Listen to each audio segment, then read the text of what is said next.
Alcoholism and opioid addiction have deeply rooted influence in the United States today. Just a few months ago, the opioid crisis was declared a public health emergency by the president. According to Josh Katz, opioid-related deaths in the U.S. are increasing at the fastest rate the country has ever seen.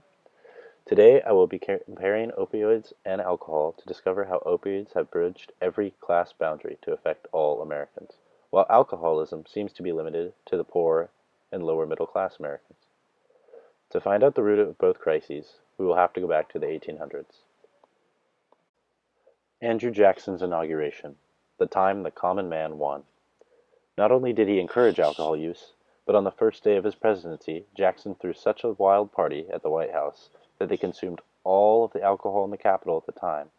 This may have been a precursor to how poor men abuse alcohol at significantly higher rates than others. Meanwhile, towards the Civil War era, another evil was poking its head out.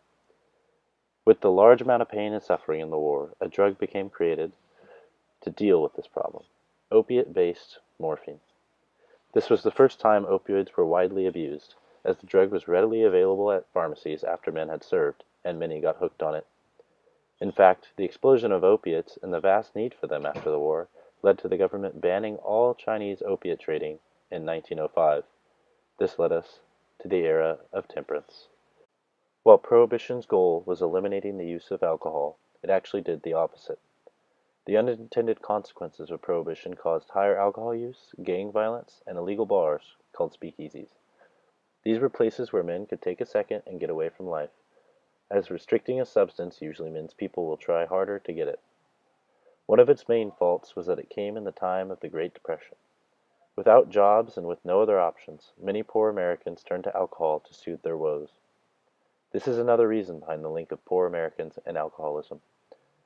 Soon we find ourselves in World War II, where, at the time, there was no other option but to use morphine once again. With weapons of mass destruction and fierce fighting, men were not only left with injuries, but with mental issues as well. PTSD from World War II, which was not diagnosed yet, led to veterans returning home to find themselves drinking nonstop or abusing substances they were once on. Without proper medical attention, many Americans were left to die from these harmful substances. Now on to the Civil Rights era, where for once it was not just poor whites in question, but African Americans as well. Segregated, shunned from society, stripped of rights, and abused, it was without question that alcohol abuse became part of the poor black community as well.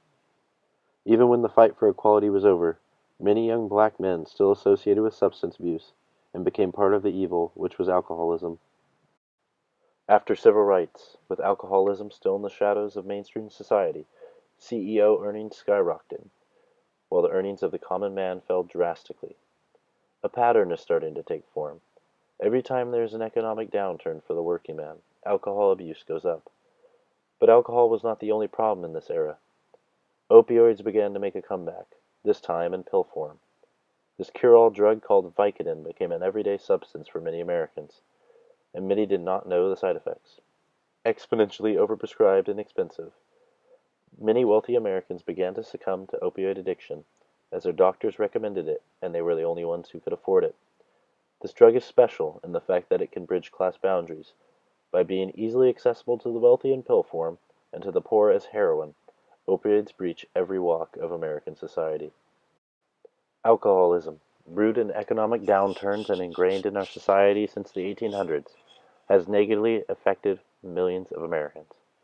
Meanwhile, with technological advances throughout the 20th century and a need for painkillers after times of war, opioids have created the national health crisis we see today. A proposed solution would be to decriminalize drugs, as it would make it easier for addicts to seek help. If we continue the path we are on, imprisoning drug users at high rates will only keep the drug market alive and never solve this national epidemic.